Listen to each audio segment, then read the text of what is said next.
Ahora seguiremos con lo que son las transformaciones termodinámicas fundamentales de los gases ideales.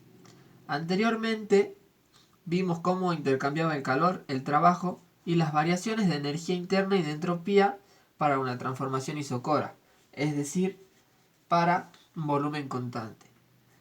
Ahora vamos a hacerlo para una transformación isobárica. En este caso, isobárica quiere decir que estamos hablando a presión constante.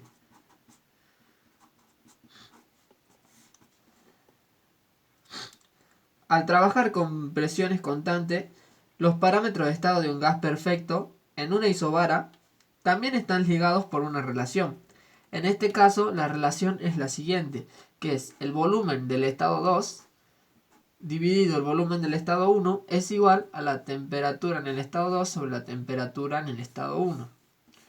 Como vemos, cuanto más alta es la temperatura del gas, tanto mayor es su volumen específico. Al elevarse la temperatura, la magnitud del volumen crecerá en la isobara, tanto más rápidamente cuanto menor sea la presión. Es decir, que cuando nosotros aumentemos la temperatura, se va a producir un cambio o un aumento en el volumen también. Pero este aumento en el volumen va a ser más rápido cuando la presión del sistema sea menor. O sea, si estamos trabajando a bajas presiones, yo al aumentar un poquito la temperatura, el volumen aumentará considerablemente. Pero ahora si estamos trabajando a presiones muy altas, al aumentar un poco la temperatura, el volumen va a aumentar, pero no de la misma manera.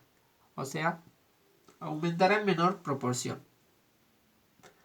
Bueno, ahora pasaremos a las transformaciones, al trabajo de expansión y la variación de entropía y la cantidad de calor requerida en una transformación isobárica. El trabajo de expansión. Siempre estamos analizando de un sistema inicial, de un estado inicial a un estado final. El trabajo que se produce del estado 1 al estado 2 es igual a una integral del estado 1 al estado 2 de menos la presión por el delta del volumen. En este caso, la presión es constante, por eso podemos utilizar esta ecuación. Vamos a tener que menos la presión por, es una integral sencilla, el volumen 2 menos el volumen 1. Acomodándole de una mejor manera, nos quedaría que la presión multiplicada por el volumen 1 menos el volumen 2 es igual al trabajo producido del sistema del estado 1 al estado 2. Este sería el trabajo de expansión producido en una transformación isobárica. Ahora pasaremos a ver la cantidad de calor. Esto se deduce también del primer principio de la termodinámica, pero expresado de la manera que más nos convenga a nosotros. Por ejemplo, tenemos que el intercambio de calor, si bien es igual al intercambio de energía interna, es igual al intercambio de la energía interna más el trabajo o menos el trabajo generado, dependiendo de la convención de signo que tomemos. En esta manera, cuando trabajamos a presión constante, lo que nos conviene a nosotros es aplicar el primer principio de la termodinámica de la siguiente manera, que también tiene su deducción y llega a ser válida esta ecuación, que es el intercambio de la entropía menos el volumen por el diferencial de la presión. Acá, en este caso, como la presión es constante, al ser la presión constante, quiere decir que su diferencial de presiones es igual a 0. La presión 2 menos la presión 1 es igual a la presión.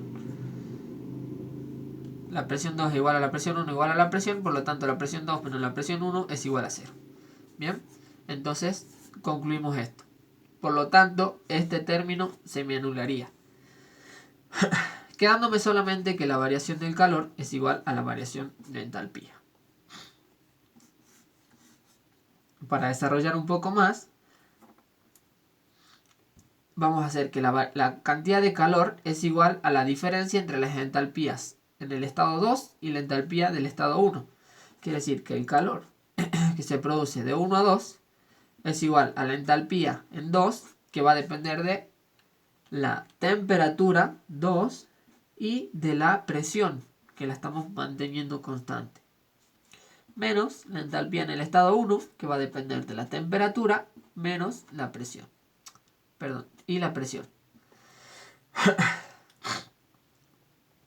Para resolver esto, otra vez tenemos que ver la razón de cambio de la entalpía con respecto a la temperatura, manteniendo la presión constante. Por lo tanto, ese término nos va a quedar la derivada de la entalpía respecto a la temperatura, manteniendo constante la presión, porque estamos trabajando en una transformación isobárica. Por el diferencial de temperatura, le aplicamos la integral, que va a ser desde una temperatura 1 hacia una temperatura 2, y resolviendo nos queda la integral de la temperatura 1 a la temperatura 2, la derivada de la entalpía respecto a la temperatura manteniendo constante la presión es igual al Cp, que es el calor específico a presión constante, por el delta de T. Queda una integral sencilla donde sacamos Cp como constante y nos queda de esta manera, que resolviendo la integral nos queda que el Cp por la temperatura 2 menos la temperatura 1 es igual al calor producido entre el estado 1 y el estado 2. Por lo tanto, ya vamos sacando, bueno, la relación de ligadura de los estados iniciales para los gases reales y el trabajo que se produce del estado 1 al estado 2 y el intercambio de calor. Lo que nos estaría faltando es la variación de entropía, que también sería similar, es decir, la entropía del estado 2, que va a depender de la presión y de la temperatura en el estado 2, menos la entropía 1, que va a depender de la presión y la temperatura 1, nos queda igual también a una integral de una temperatura 1 a una temperatura 2 de la variación de la entropía respecto de la temperatura, ya que estamos manteniendo constante la presión por el delta de la temperatura. Ahora, nosotros sabemos también que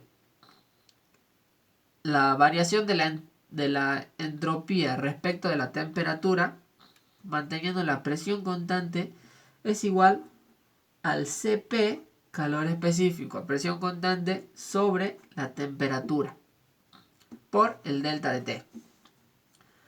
Sacando como constante el Cp, nos queda que el Cp por la integral de la temperatura 1 a la temperatura 2 del delta de T sobre T. Esta otra vez es como una integral del tipo 1 sobre x, que el resultado de la integral es igual al logaritmo. Por lo tanto, el Cp por el logaritmo de la temperatura entre un estado 1 y un estado 2, resolviendo, obtenemos finalmente que el Cp por el logaritmo de la temperatura 2 menos el logaritmo de la temperatura 1. Esto sería el intercambio de entropía que hay del sistema, del pasar al sistema 1, del estado 1 al estado 2 en una transformación isobárica. Esto lo podemos acomodar de una siguiente manera. Bueno, es el delta de la entropía, Cp por el logaritmo de la temperatura 2 sobre la temperatura 1, aplicando las propiedades logarítmicas. Entonces, la dependencia de la entropía con respecto a la temperatura en la función isobárica también tiene un carácter logarítmico. Y estas serían las conclusiones. Así que bueno.